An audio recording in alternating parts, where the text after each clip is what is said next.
Terima kasih saudara, Anda masih bersama kami di Sapa Indonesia Malam. Dan saudara, informasi di Sapa Indonesia Malam, Presiden Prabowo Subianto meminta agar biaya haji bagi jemaah Indonesia kembali diturunkan.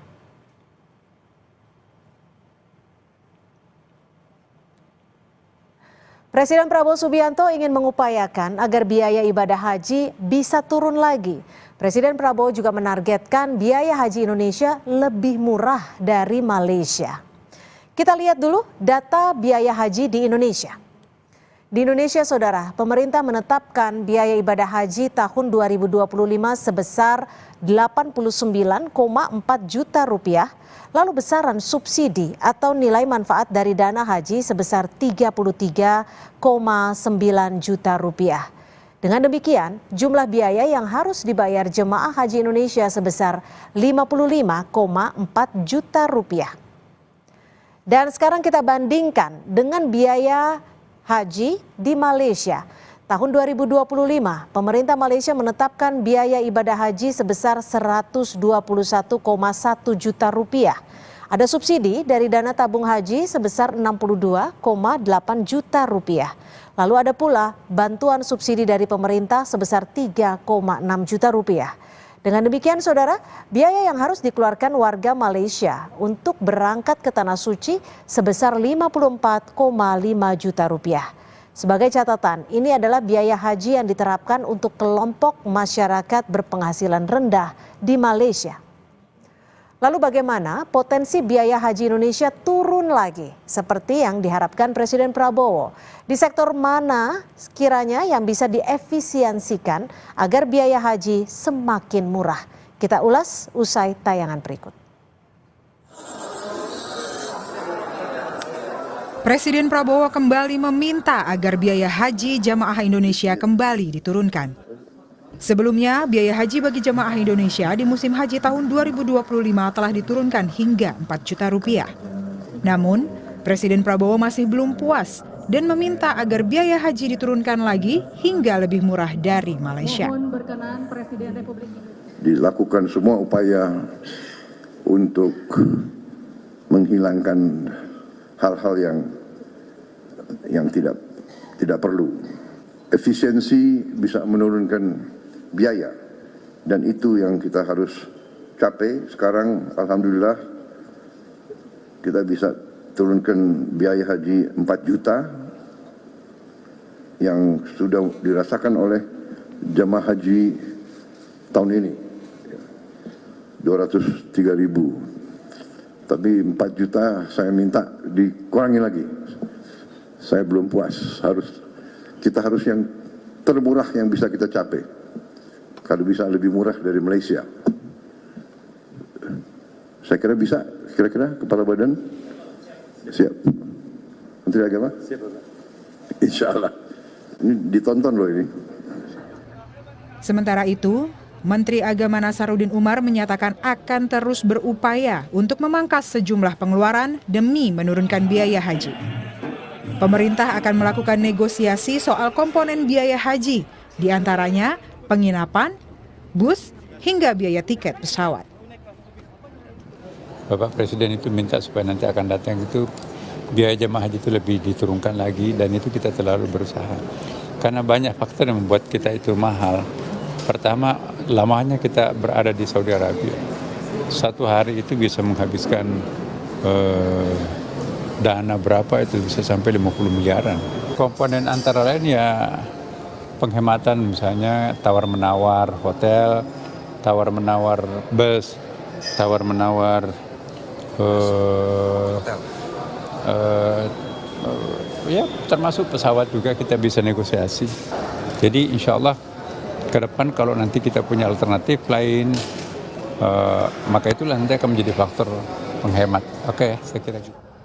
Ketua Komisi 8 DPR RI Marwanda Sopang menyatakan ada banyak komponen yang masih bisa ditekan untuk mengurangi biaya haji bagi jamaah. Anda apakah masih bisa diturunkan? Masih kalau pemerintah berkomitmen. Umpamanya kata penerbangan yang paling menentukan itu aptur. Apturnya kan pemerintah punya. kira-kira begitu. Kebandaraan umpamanya penyewaan, handling dan lain-lain itu pemerintah punya. Ya kalau Bapak Presiden sudah berkomitmen, bisa lah. Ya senang sekali.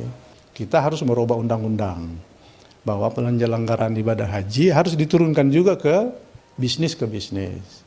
Pemerintahnya cukup di MOU, tanda tangan. Dah, ke bawahnya harus bisnis ke bisnis. Permintaan Presiden Prabowo untuk menurunkan biaya haji bisa menjadi angin segar baru bagi jemaah haji Indonesia di tahun depan.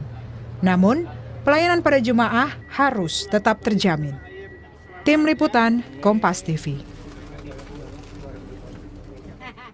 Dan saudara, untuk membahas permintaan Presiden Prabowo Subianto terkait biaya haji, kita akan membahasnya bersama Muhammad Hasan Afandi, selaku Kepala Pusat Data dan Informasi Badan Penyelenggara Haji, serta Abidin Fikri, selaku Wakil Ketua Komisi 8 DPR RI dari fraksi PDI Perjuangan. Saya akan ke Pak Hasan terlebih dahulu.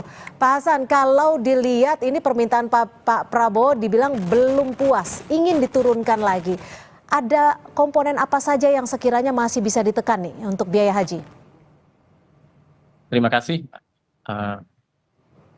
Kalau tadi disampaikan seperti yang Pak Ketua Komisi 8 sampaikan, berarti kami akan tetap berupaya untuk kemudian menyisir komponen-komponen yang kemudian bisa diefisiensikan. Nah, namun tetap dalam satu prinsip, yaitu bahwa efisiensi tidak boleh menurunkan kualitas layanan, dan ini sudah dipesankan bersama. Ada beberapa strategi yang kemudian bisa diambil, dan ini sudah beberapa kali dalam pembahasan kami dengan DPR. Di antaranya adalah memperpendek masa tinggal jemaah haji yang sekarang rata-rata 41 hari, barangkali bisa diturunkan menjadi 35 atau sampai 30 hari. Dan kemudian di antara yang lain adalah melakukan kontrak tahun jamak terhadap layanan-layanan yang kemudian menjadi layanan-layanan utama dalam penyelenggaraan haji. Itu kira-kira strateginya. Jadi sepertinya masih ada beberapa komponen yang masih bisa dikulik-kulik ya. Pak Abidin, kalau melihat dari permintaan Pak Prabowo, Komisi 8 melihatnya akan seperti apa? Responnya bagaimana ini?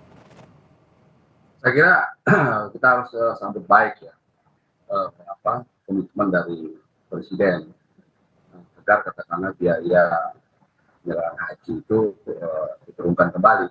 Sebenarnya pada saat kami pimpinan komisi datang ke istana, Pak Presiden sudah menyampaikan bahwa agar segera mencoba merasionalisasi atau memverifikasi komponen-komponen biaya yang memungkinkan untuk bisa dikurangi.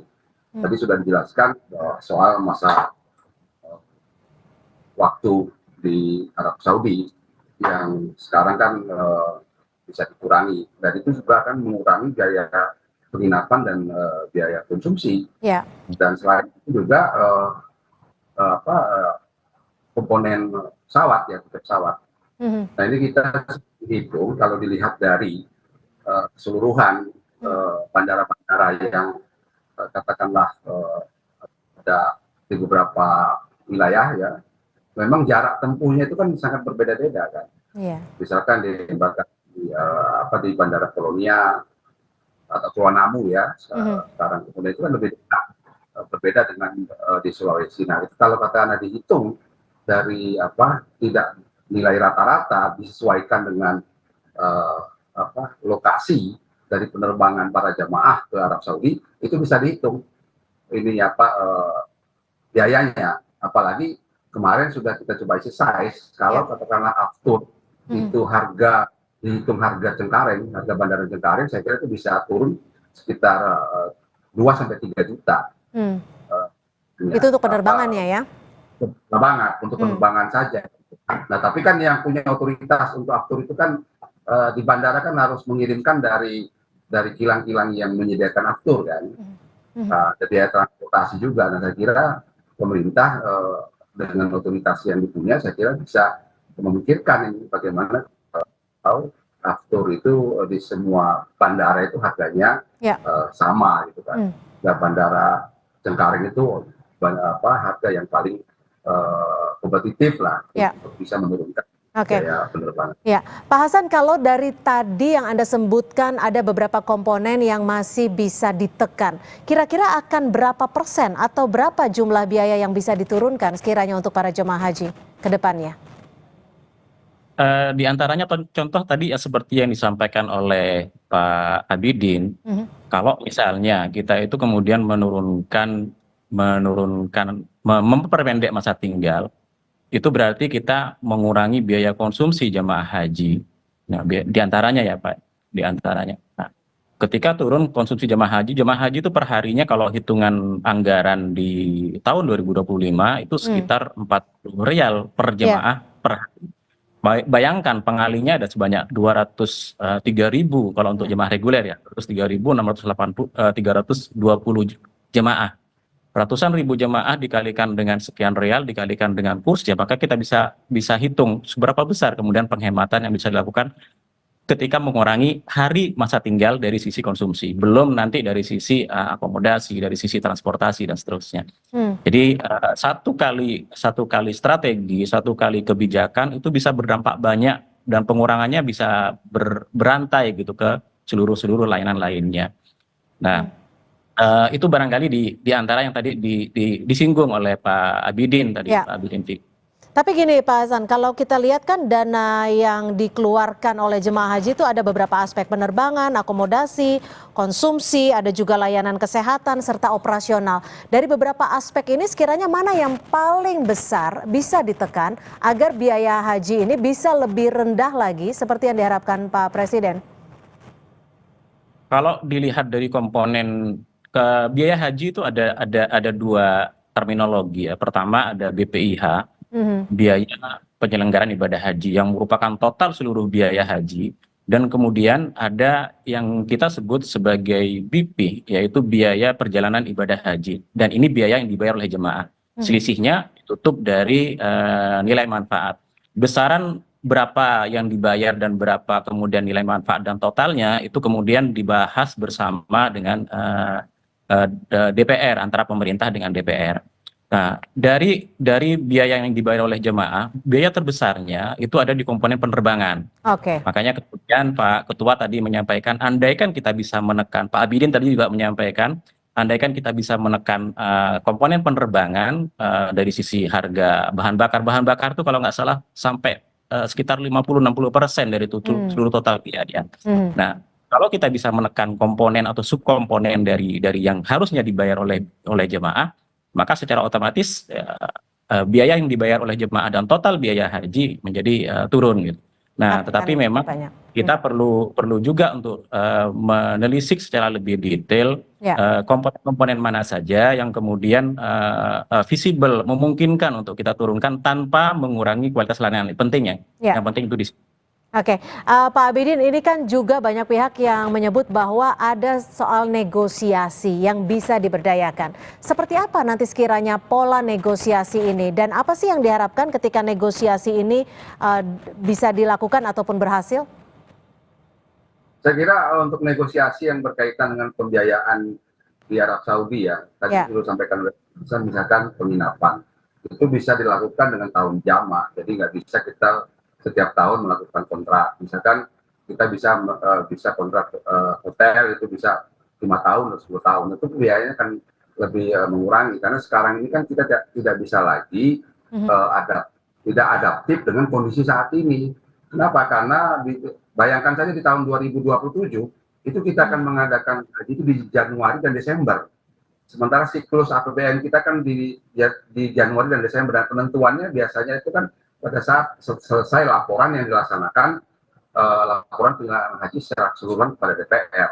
Nah, kalau katakanlah kita bisa melakukan terobosan inovasi terhadap kontrak-kontrak yang tahun jamak, saya kira itu akan sangat mengurangi biaya. Banyak hal yang bisa kita kurangi, misalkan soal penginapan, soal transportasi dan lain sebagainya. Nah, saya kira oleh karena itu sekarang di DPR sedang dibahas revisi Undang-Undang Penyelenggaraan Haji dan Undang-Undang 34 tahun 2014 tentang pengelolaan keuangan haji. Saya kira ini adalah upaya DPR itu bersama dengan pemerintah untuk bagaimana memberikan kemudahan-kemudahan kepada stakeholder dari yang terlibat dalam urusan haji ini, sekarang Kementerian Agama dan juga Badan Penyelenggara Haji dan BPKH. Dan ke depan saya kira kontrak untuk itu bisa bisnis to bisnis. Jadi kita leluasa untuk mengaturnya. Dan saya masih optimis ini ya akan bisa kurang, saya kira kalau katakanlah kita mengisi saya bisa kurang 5 jutaan lah mungkin. Kemudian penerbangan saja bisa 3 juta itu. Pak Hasan, terakhir mungkin apa yang bisa dievaluasi dari pelayanan ataupun jemaah haji di tahun lalu ini, Pak Hasan, yang mungkin bisa diperbaiki sekaligus bisa menekan biaya haji? Sebenarnya yang sudah dilakukan kemarin, yang ketika pembahasan, kami kebetulan juga ikut serta, BP Haji ikut serta dalam pembahasan bersama dengan Kementerian Agama dan DPR, Komisi 8, Panja DPR, itu yang kemudian diturunkan, ada beberapa, setidaknya ada 4 komponen yang diturunkan pada 2025 dibandingkan dengan tahun 2024, yaitu adalah biaya penerbangan. Kemudian biaya penerbangan kemarin turun, Pak Abidin, lumayan besar gitu. Terus kemudian akomodasi Mekah kemudian bisa dinegokan, sepakati bersama bahwa ini bisa diturunkan. Kemudian paket layanan masyair dan konsumsi Mekah dan di Madinah. Menariknya yang konsumsi Mekah dan di Madinah itu walaupun turunnya sih 1,5, tapi pengalinya yang kemudian besar gitu, 1,5 rial per sekali makan, tapi pengalinya. Karena setiap jemaah kita itu mendapatkan makan selama di Saudi sekitar 127 kali makan untuk 203.000 jemaah haji. Oke, baik. Terima kasih Pak Muhammad Hasan Afandi selaku Kepala Pusat Data dan Informasi Badan Penyelenggara Haji, serta Pak Abidin Fikri, Wakil Ketua Komisi 8 DPR RI dari fraksi PD Perjuangan. Selamat malam. Assalamualaikum. Waalaikumsalam. Saudara, skuad Garuda harus segera bersiap menghadapi Tiongkok dan Jepang dalam